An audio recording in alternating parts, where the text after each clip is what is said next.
मेरा नाम रमेश है। मैंने अपनी ज़िंदगी में पहली बार एक ऐसा हादसा देखा था जिसको मैं आप लोगों के साथ शेयर करना चाहता हूँ। इस हादसे से कई जिंदगियों पर असर पड़े थे। मैं अभी पढ़ाई कर रहा था। मेरे माता पिता चाहते थे कि मैं पढ़ लिख कर किसी काबिल बन जाऊं, क्योंकि मेरे दो बड़े भाई थे और दोनों ही बिल्कुल नकारा थे। उन दोनों ने हमारे घर के हालात को काफ़ी अच्छी तरह से बिगाड़ दिया था, क्योंकि दोनों ही गलत संगतों में चले गए थे। हम 3 भाई थे।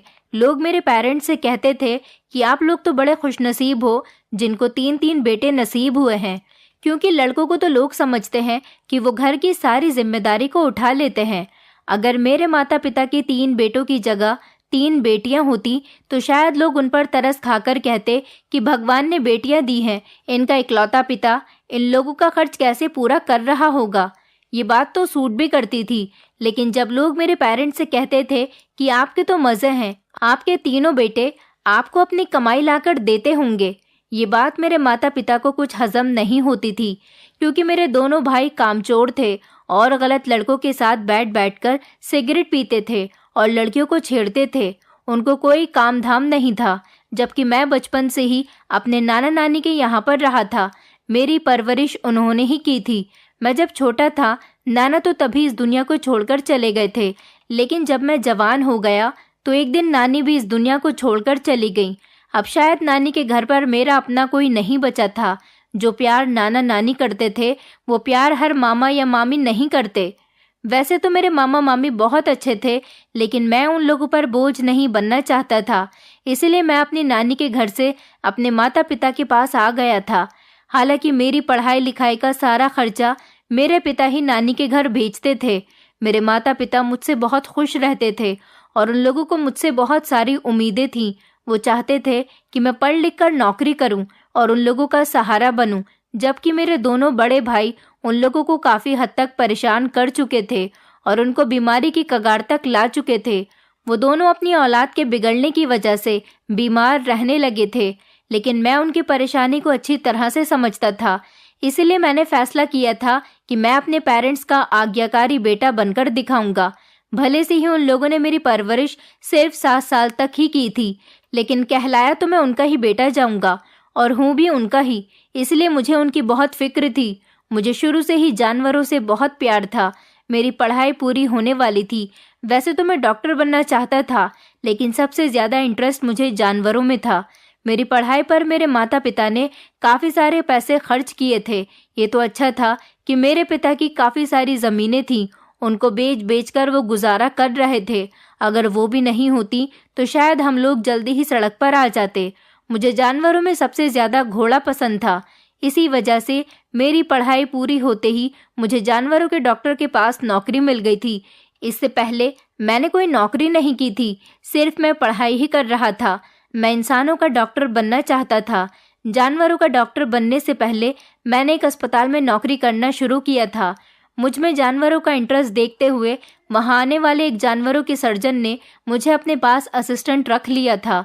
वो कहता था कि तुम जैसे लोग ही जानवरों की हिफाजत कर सकते हैं, जिनके अंदर जानवरों के दुख दर्द समझने की ताकत हो, जो जानवरों की फीलिंग्स को अच्छी तरह से समझ सकें और उनके साथ नरमी से बिहेव कर सकें, जिन्हें जानवरों से प्यार हो। ऐसे ही डॉक्टर जानवरों का अच्छे तरीके से इलाज कर सकते हैं। मैं आज भी अपने क्लिनिक में मौजूद था। मैं क्लिनिक की सफाई कर रहा था। हमारे क्लिनिक में ज़्यादातर छोटे छोटे जानवर ही लाए जाते थे। कोई अपना कुत्ता लेकर आता था तो कोई अपनी रशियन कैट हमारे पास इलाज के लिए लेकर आता था। मेरी इस नौकरी से मेरे माता पिता भी बहुत खुश हुए थे। मैं अपनी सैलरी जाकर अपने माता पिता के हाथ में रखता था तो मेरे पिता गर्व महसूस करते थे। उनका कहना था कि आज पहली बार अपनी ज़िंदगी में अपनी औलाद की कमाई मेरे हाथ पर आई है, और वो बहुत ज़्यादा खुश थे। खुशी की वजह से उनकी आंखों में आंसू भी आ गए थे। मैंने उन्हें तसल्ली दी थी कि मैं अपने दोनों भाइयों जैसा नहीं हूँ। मेरी वजह से कभी आपको कोई तकलीफ नहीं होगी। आज हमारे क्लिनिक में एक ऐसा नज़ारा देखने को मिला था जिसे देखकर मेरे होश उड़ गए थे। मेरी नज़र बाहर पड़ी तो एक छोटा सा लड़का, जिसकी उम्र लगभग 12 से 14 साल के करीब होगी, वो एक बीमार सी घोड़ी को लेकर आया था। घोड़ी को खड़ा हुआ देखकर ऐसा महसूस हो रहा था कि वो बहुत ज़्यादा तकलीफ की शिकार है। मैंने जब उसे देखा तो हैरान रह गया था। आज से पहले मैंने किसी जानवर की आंखों में इतनी तकलीफ नहीं देखी थी। उसकी आंखों में मुझे गम भी नजर आ रहा था, जैसे कि वो अपने मालिक से रिक्वेस्ट कर रही है। मैं जब बाहर आया तो वो लड़का रो रहा था। मैंने उससे पूछा कि क्या हुआ है बेटा, तुम क्यों रो रहे हो? तो वो कहने लगा, मेरी घोड़ी के साथ बहुत बड़ा अत्याचार हो गया, मगर मैं इस बारे में कुछ नहीं कह सकता। आप मेरी घोड़ी का इलाज कर दो। मैंने उसे चौंकते हुए सवाल किया था कि तुम्हें इतनी कीमती घोड़ी किसने दी है, क्योंकि उस लड़के की हालत तो मजदूरों जैसी लग रही थी, जबकि उसके पास मौजूद घोड़ी काफ़ी ज़्यादा महंगी थी। मुझे जानवरों का बहुत शौक था, इसीलिए मुझे जानवरों के बारे में काफ़ी सारी जानकारियाँ भी थी। उसकी कीमत ज़्यादा थी क्योंकि वो नस्ल बढ़ाने वाली घोड़ी थी। मैंने उससे कहा कि सच सच बताओ कि ये घोड़ी तुम कहाँ से लेकर आए हो। उस लड़के ने फौरन ही मेरे आगे हाथ जोड़ दिए और रोने लगा था। उसकी आंखों में मोटे मोटे आंसू थे। उसने मुझसे कहा, अगर आपको पता चल जाए कि इस वक्त ये घोड़ी कितनी तकलीफ में है तो आप मुझसे कोई भी सवाल पूछने के बजाय इसका इलाज करना शुरू कर दोगे। आप कैसे जानवरों के डॉक्टर हो जिसे एक जानवर की तकलीफ का एहसास ही नहीं हो रहा? वो लड़का मुझे डॉक्टर समझ रहा था। इतनी कम उम्र होने के बावजूद भी वो बातें बहुत समझदारी भरी कर रहा था। मैंने घोड़ी की तरफ देखा तो वो सच में बहुत बेचैन लग रही थी।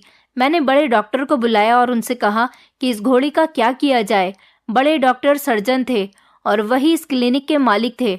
उन्होंने जब घोड़ी के पेट की तरफ देखा तो कहने लगे कि इसके साथ कुछ गड़बड़ लगती है। मैं डॉक्टर साहब की बात सुनकर चौंक गया था। उन्होंने कहा, इसका जल्द से जल्द अल्ट्रासाउंड करना होगा। हम कोई भी बात अंदाज़ा लगाकर नहीं कह सकते और ना ही अभी किसी नतीजे तक पहुंच सकते हैं। ये बहुत ही कीमती जानवर है। इसके मालिक ने तो इसे महंगी कीमत देकर खरीदा होगा, इसलिए इस जानवर को वेस्ट नहीं होना चाहिए। मैंने देखा था कि डॉक्टर साहब को भी इस घोड़ी की कीमत का अंदाज़ा था। Surgeon R.K. वर्मा के कहने पर मैं घोड़ी को अल्ट्रासाउंड रूम में लेकर चला गया। यह अल्ट्रासाउंड रूम काफ़ी बड़ा था। ये स्पेशली बड़े ही जानवरों के लिए बनाया गया था। मैंने घोड़ी को प्यार करते हुए बड़ी मुश्किल से नीचे लिटाया था क्योंकि वो बहुत ज़्यादा तकलीफ में थी और फिर उसका अल्ट्रासाउंड करना शुरू कर दिया। मैं अल्ट्रासाउंड की रिपोर्ट देखना नहीं जानता था, मैं तो बस मशीन चलाना जानता था। मैं बस अल्ट्रासाउंड करके फ्री ही हुआ था कि क्लिनिक के दरवाजे पर अचानक शोर होना शुरू हो गया। ऐसा लग रहा था जैसे बाहर कोई ज़ोर ज़ोर से चिल्ला रहा है। बाहर क्या हो रहा था ये सब तो मुझे बाहर जाने के बाद ही पता चलने वाला था, इसलिए मैं जल्दी से भागकर बाहर गया तो वहाँ पर एक जवान लड़का खड़ा हुआ था।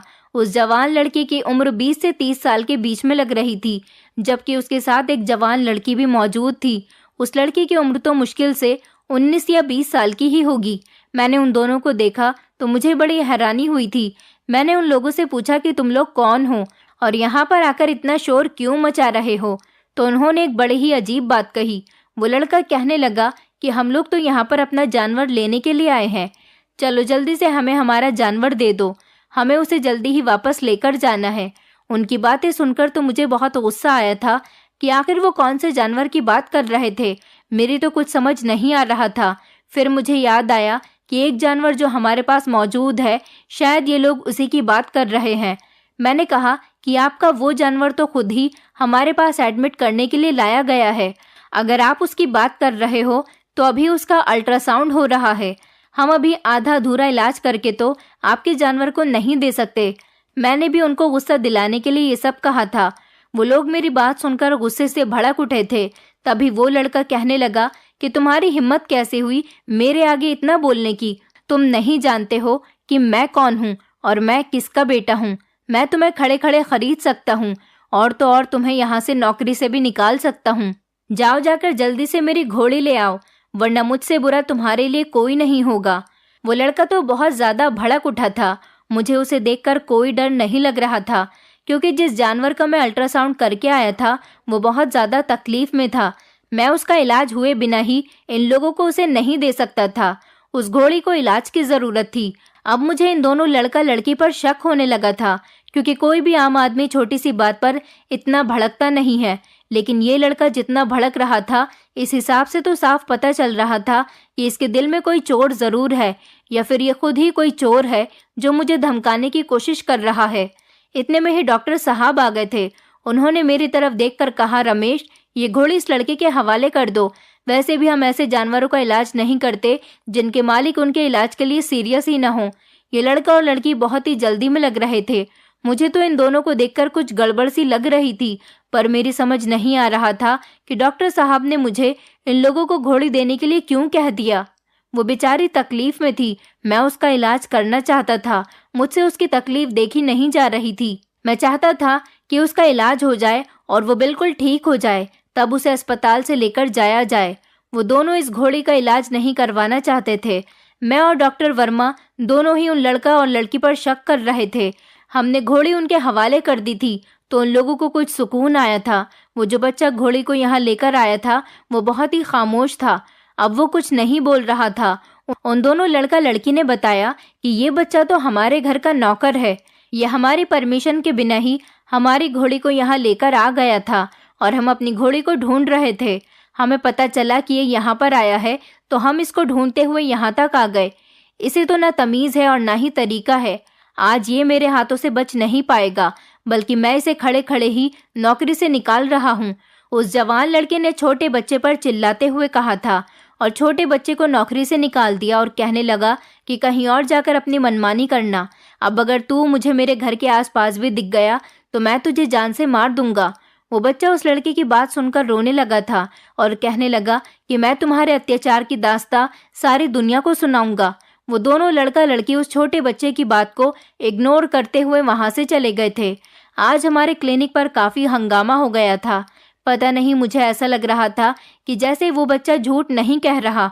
उसके दिल में कोई ना कोई ऐसी बात तो थी जो वो कहना चाह रहा था, बल्कि मुझे लग रहा था कि उसके मन में कोई तो ऐसा सच था जो वो हमें बताना चाहता था। मैंने डॉक्टर साहब से भी यही कहा था कि हमें इस केस को इस तरह से नहीं छोड़ना चाहिए था, मगर डॉक्टर साहब भी जिद में आ गए थे कि हम ऐसे लोगों के जानवरों की हिफाजत क्यों करें जबकि वो खुद ही अपने जानवर में दिलचस्पी नहीं रखते।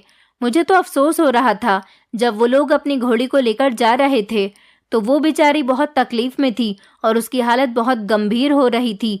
इस बात की दिलचस्पी और इंटरेस्ट मेरे दिमाग में इस तरह भरा हुआ था कि मैं इस बच्चे के पीछे पीछे चल पड़ा था। डॉक्टर वर्मा मेरी आदत को अच्छी तरह से जानते थे, इसलिए उन्होंने मुझे रोकने की कोशिश नहीं की थी। फिलहाल मैं इस लड़के के पीछे पीछे चला गया था और देखना चाहता था कि आखिर ये कहाँ जा रहा है। थोड़ी दूर जाकर वो एक जगह पर बैठ गया था और वहां बैठकर बुरी तरह से रोने लगा। उसको फूट फूट कर रोता हुआ देखकर मैं उसके करीब चला गया था और उससे पूछा था कि तुम्हें क्या हुआ है, नौकरी से निकल जाने का दुख हो रहा है। उसने कहा, नहीं नहीं, मुझे दुख अपनी नौकरी का नहीं बल्कि उस जानवर के जाने का दुख हो रहा है। मुझे इस जानवर की रखवाली के लिए रखा गया था। मुझे उसकी हालत देखकर बहुत तरस आ रहा था। मैं उसका इलाज करवाने के लिए उसे तुम लोगों के पास ले आया। मुझे अपनी नौकरी चले जाने का बिल्कुल भी डर नहीं है। मैं तो एक जीता जागता इंसान हूँ, कहीं भी चला जाऊंगा और कहीं भी रह लूंगा। मुझे सबसे ज्यादा अफसोस उस जानवर के बिछड़ने का है। मुझे वो घोड़ी बहुत ज्यादा पसंद थी। पिछले 6 महीनों से मैं उसको बहुत प्यार से रख रहा था और उसकी रखवाली करता था। वो मेरे साथ बहुत खुश रहती थी। आज मुझसे उसकी तकलीफ नहीं देखी गई तो मालिक की परमिशन के बिना ही उसे आपके पास इलाज करवाने के लिए ले आया था। मगर ये लोग तो ना इंसान की तकलीफ समझ सकते हैं और ना ही बेजुबान जानवर की। ये लोग तो इंसान के साथ ही बुरा हशर करते हैं, तो फिर जानवर की तकलीफ को क्या समझेंगे। बस मुझे अपनी घोड़ी का दुख है और मैं उसकी वजह से बहुत परेशान हूँ। मैं 100% जानता हूँ कि उन लोगों ने उसके साथ कुछ ज़रूर गलत किया है, वरना कोई भी जानवर बेवजह इतनी तकलीफ में नहीं आता। वो तो पालतू जानवर थी, मैंने उसका बहुत ख्याल रखा था और मुझे बड़े मालिक ने इस नौकरी पर रखा था और स्पेशली मुझे उसका ख्याल रखने का काम दिया गया था। और आज देखो, छोटे मालिक ने मुझे नौकरी से निकाल दिया। वो बच्चा मेरी तरफ देखकर कहने लगा, क्या आप मेरी एक बात मानोगे? ये कहकर उस बच्चे ने मेरे आगे हाथ जोड़ दिए थे। उसको इस तरह से रोता हुआ और बिलखता हुआ देखकर मेरा दिल भी पिघल गया। मैंने कहा, हाँ तुम बताओ क्या कहना चाहते हो, मैं तुम्हारी हर बात मानने के लिए तैयार हूँ। मेरी ये बात सुनकर उस लड़के के चेहरे पर धीमी सी मुस्कुराहट आई थी और उसे कुछ हौसला मिला था। उस बच्चे ने जो मुझे बात बताई वो बड़ी ही अजीब सी थी। वो कहने लगा कि तुमने मेरी घोड़ी का अल्ट्रासाउंड किया है, अब तुम ऐसा करना कि अल्ट्रासाउंड की रिपोर्ट ज़रूर देखना और अपने डॉक्टर को भी दिखाना। कम से कम सच तो तुम लोगों के सामने आ ही जाएगा। अगर तुम ऐसा नहीं कर सकते और तुम्हारे अंदर हिम्मत नहीं है ऐसा करने की, तो तुम वो रिपोर्ट आते ही पुलिस को दे देना। जानवर के साथ भी बुरा करने का हक इंसान को नहीं है। आखिर जानवर भी तो एक इंसान के जैसा ही होता है, उसको भी तकलीफ होती है, उसके अंदर भी फीलिंग्स होती हैं। उस बच्चे की बातें तो बिल्कुल ठीक थीं। मुझे अब सच में उस कपल पर शक होने लगा था जो यहाँ से घोड़ी को लेकर गए थे। मैंने उस बच्चे से कहा, तुम मुझे उन दोनों के घर का पता दे दो, अगर कोई बात हुई तो हम उन तक आसानी से पहुंच सकेंगे। वो लड़का कहने लगा, मैं तुम्हारे साथ तुम्हारे क्लिनिक पर चलता हूँ। तुम चाहो तो अभी उस घोड़ी की रिपोर्ट देख सकते हो और तुम्हें भी सच का अंदाजा हो जाएगा और ये भी समझ आ जाएगा कि उन लोगों ने इस घोड़ी के साथ कैसा अत्याचार किया। ये लोग बहुत ज़्यादा जालिम लोग हैं। मैं इनको अच्छी तरह से जानता हूँ, लेकिन शायद मैं अपनी बात को तुम्हें सही तरह से समझा नहीं सकता।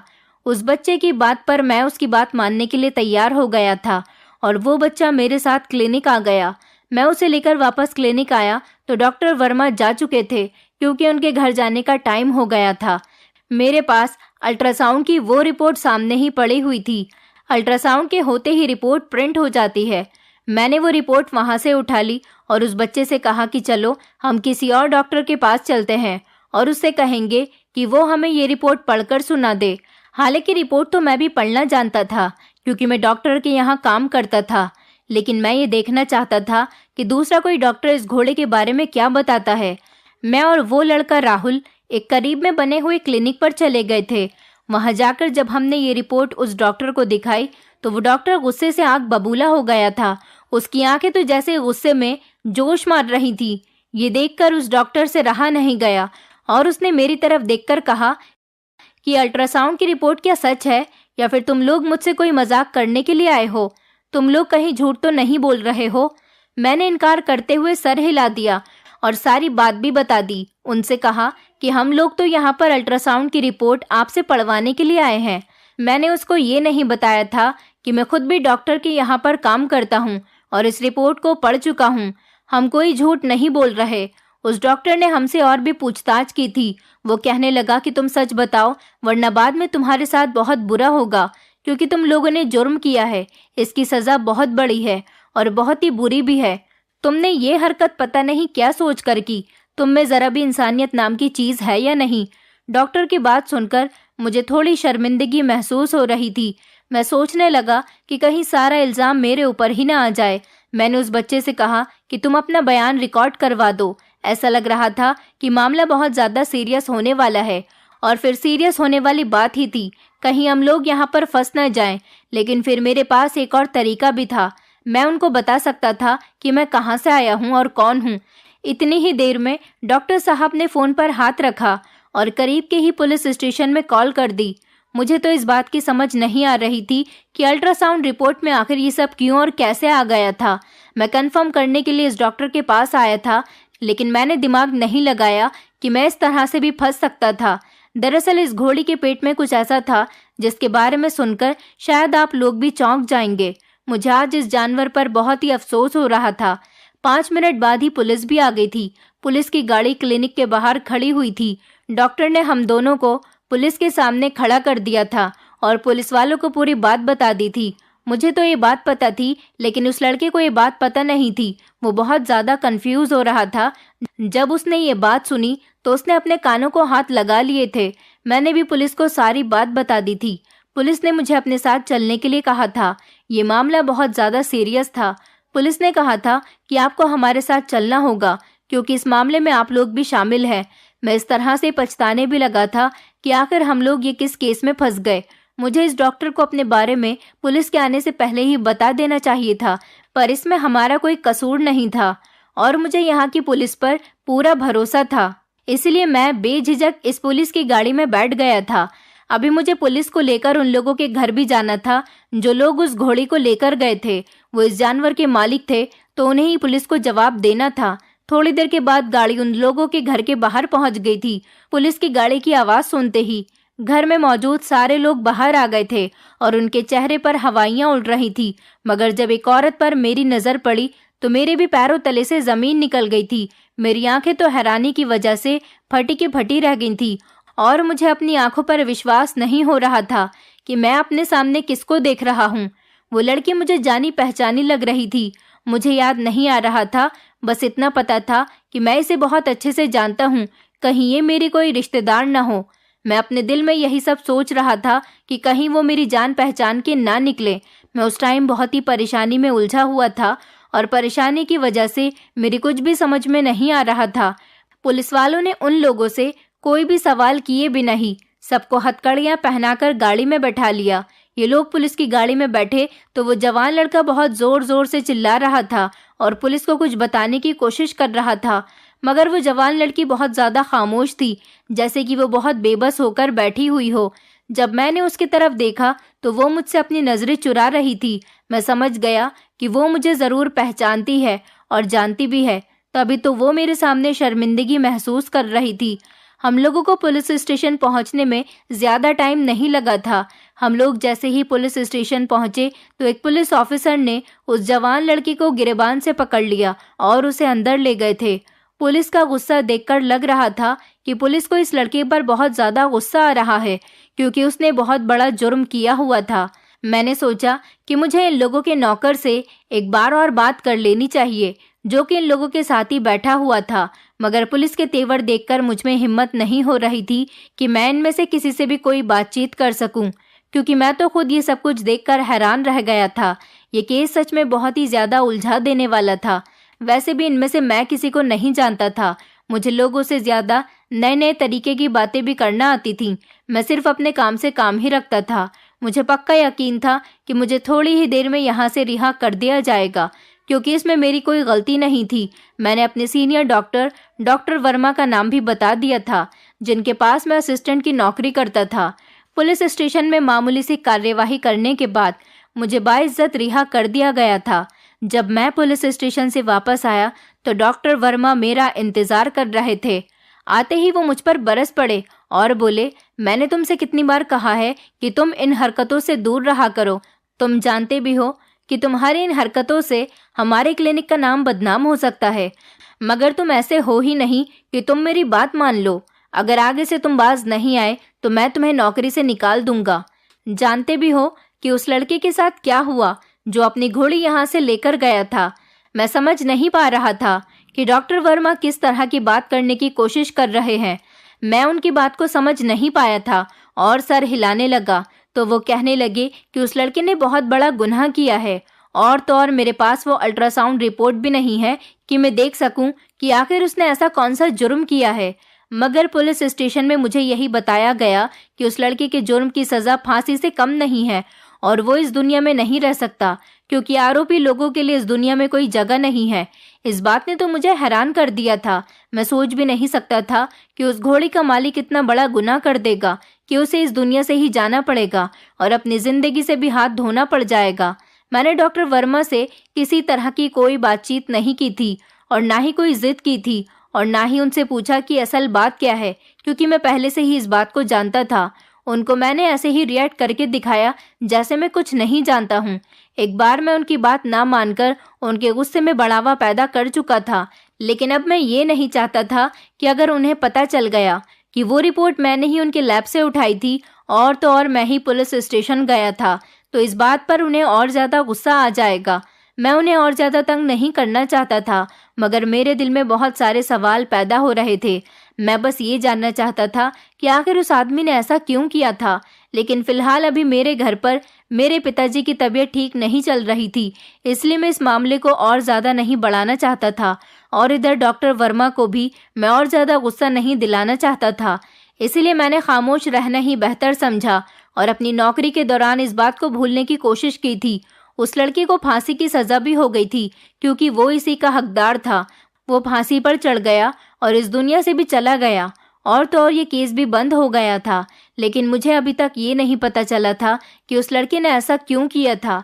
ना ही मैं डॉक्टर वर्मा से इस बारे में कुछ पूछ सकता था और ना ही इस बारे में कोई डिस्कशन कर सकता था, क्योंकि अभी उनको मेरी करतूत के बारे में नहीं पता था।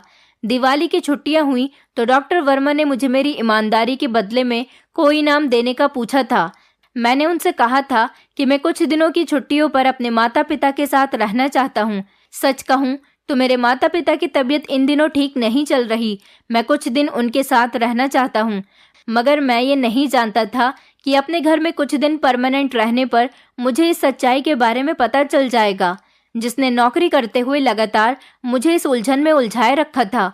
मैंने डॉक्टर वर्मा से 15 दिन की छुट्टी ले ली थी और मैं 2 दिन से लगातार अपने घर में ही था। मुझे मेरी मम्मी ने बताया था कि मेरे चाचा की बेटी सोनाक्षी, जो इन दिनों हमारे ही शहर में रह रही है, वो आज हमारे घर पर आने वाली है। सोनाक्षी जब हमारे घर पर आई तो मैं उसे देखते ही पहचान गया था। वो मेरे चाचा की बेटी थी। मेरे चाचा तो दुबई में रहते थे और वो भी उनके साथ वहीं पर रहने के लिए चली गई थी, लेकिन उसे तो मैंने अपने शहर में ही देखा था। और मेरी माँ बता रही थी कि वो दुबई से ही आज हमारे घर आ रही है। उसने मुझे देखा तो वो मुझसे इस तरह से छुप रही थी जैसे उसे मुझसे कोई नुकसान पहुंचा हो। मैं उसे बड़ी हैरानी से देख रहा था। सोनाक्षी से बातचीत करना मेरे लिए कोई मुश्किल काम नहीं था। मैं उसे पहले भी जानता था, लेकिन काफी सालों से मेरी उससे मुलाकात नहीं हुई थी, क्योंकि वो मेरे चाचा की बेटी थी और मेरे घर पर कभी कभी आ जाया करती थी। लेकिन मैं तो परमानेंट अपनी नानी के घर पर ही रहा था। मेरे चाचा की फैमिली दुबई में चली गई थी, इसलिए मेरी सोनाक्षी से मुलाकात काफी सालों बाद हुई थी। वो मुझसे बात नहीं करना चाहती थी तो मैं भी खामोशी रहा, लेकिन फिर उसकी बेचैनी उसको मेरे पास खींच ही ले आई थी। पता नहीं उसे किस बात की बेचैनी हो रही थी। वो बार बार मुझे देखती और ऐसा लगता जैसे वो मुझसे कोई बातचीत करना चाहती हो। तभी मैंने उससे पूछा कि क्या बात है, तुम मुझसे कुछ कहना चाहती हो? तो वो मेरे आगे हाथ जोड़ने लगी और कहने लगी कि भगवान के लिए मेरा ये राज अपने पास ही रखना। प्लीज अपने मम्मी पापा को इस बारे में कुछ मत बताना कि तुम मुझे पहले भी इस शहर में देख चुके हो। किसी को मत बताना कि तुमने मुझे वहां पर देखा था, क्योंकि तुम्हारे मम्मी पापा को क्या, बाकी सारे रिश्तेदार भी यही जानते हैं कि मैं अभी भी दुबई में ही हूँ। प्लीज किसी को मत बताना कि तुमने मुझे किस हालत में देखा था, और वो घोड़ी वाली बात भी किसी को मत बताना, वरना मेरा जीना दुश्वार हो जाएगा। मैं सोनाक्षी को बड़ी हैरानी से देखने लगा था।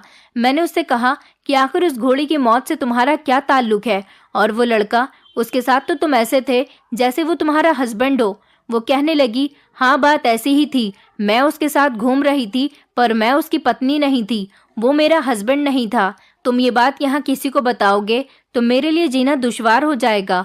भगवान के लिए तुम ये सीक्रेट अपने पास ही रखना, क्योंकि तुम्हारे दिमाग में सब जानने के लिए बहुत सारे सवाल होंगे, और तुम ये भी जानना चाहते होगे कि उस घोड़ी के साथ मेरा क्या संबंध था। इसलिए मैं तुम्हें सच सच बता दूंगी। मेरे दिल में बहुत सारे एहसास थे। मैंने जो किया, मुझे उनका अफसोस सारी जिंदगी रहेगा। मगर क्या करती, एक औरत भी तो मर्द की बातों में आ जाती है और बेवकूफ़ बन जाती है। मोहब्बत की झांसे में आसानी से आ जाती है। मैंने जिंदगी में कभी भी नहीं सोचा था कि मैं किसी ऐसे इंसान के बहकावे में आ जाऊंगी। मगर तुम खुद ही देख लो कि मैं आज किस हालत में तुम्हारे सामने खड़ी हुई हूँ।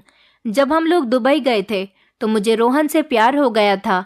ये इंडियन था, इसलिए मैंने इस पर आसानी से भरोसा कर लिया। इसने मुझे अपने प्यार के जाल में फंसा लिया था।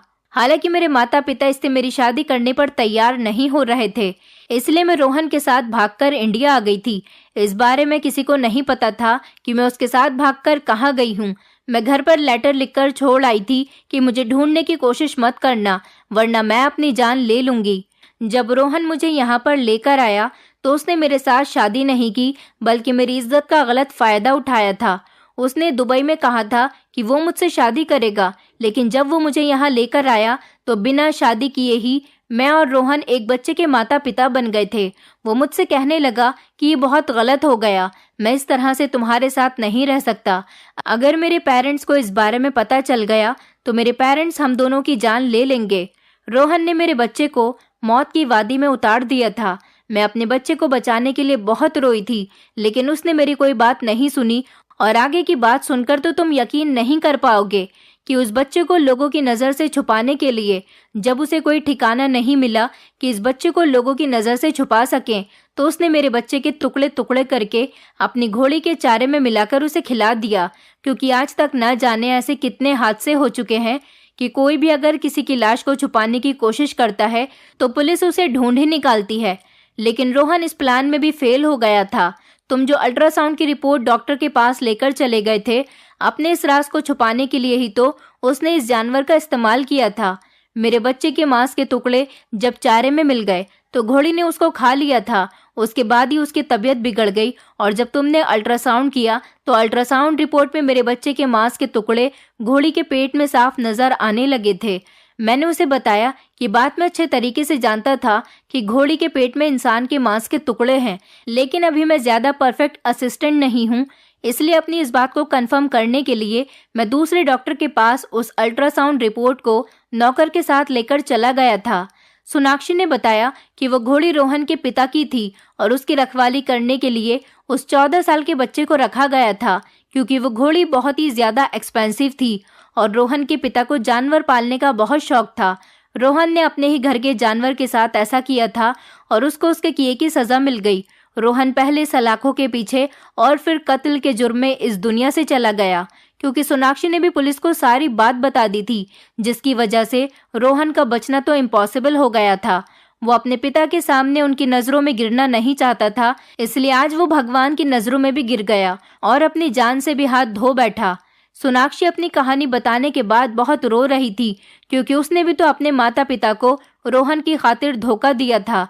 सोनाक्षी को मैंने रेंट पर एक कमरा दिलवा दिया। अब वो जॉब करती है और अपने माता पिता से माफी मांगने की काफी कोशिश कर रही है। मैं आप लोगों से रिक्वेस्ट करता हूँ कि उसके लिए प्रार्थना करें। मेरे चाचा चाची उसे माफ कर दें, उसे रहने की जगह दे दें, क्योंकि मोहब्बत में इंसान अंधा हो जाता है और उसे समझ नहीं आता कि वो क्या कर रहा है और क्या नहीं। अब सोनाक्षी से गलती हो गई थी, जिसकी सजा तो उसे मिल गई है, बल्कि बहुत बड़ी मिली है। मैं तो अपनी क्लिनिक वाली जॉब में ही खुश हूँ। मेरे माता पिता भी मेरे ऊपर गर्व महसूस करते हैं। दोस्तों, उम्मीद करती हूँ आपको हमारी कहानी पसंद आई होगी। कहानी पसंद आई है तो वीडियो को लाइक करें, चैनल पर नए हैं तो चैनल को सब्सक्राइब करें और हाँ, नोटिफिकेशन बेल को जरूर दबाएं ताकि अगली अपडेट सबसे पहले आपको मिले।